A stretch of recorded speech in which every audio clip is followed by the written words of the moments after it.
నేను మిమ్మల్ని అందరినీ ఒకటే కోరుకుంటున్నా, మళ్ళీ వస్తా. మీ అందరి భవిష్యత్తు బంగారు భవిష్యత్తు చేసే గ్యారంటీ నాది.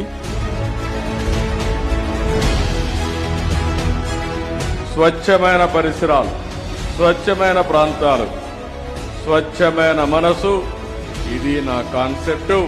ఇది సాధించడానికి ప్రతి నెల 3వ శనివారం ఈ కార్యక్రమానికి శ్రీకారం చుట్టాం.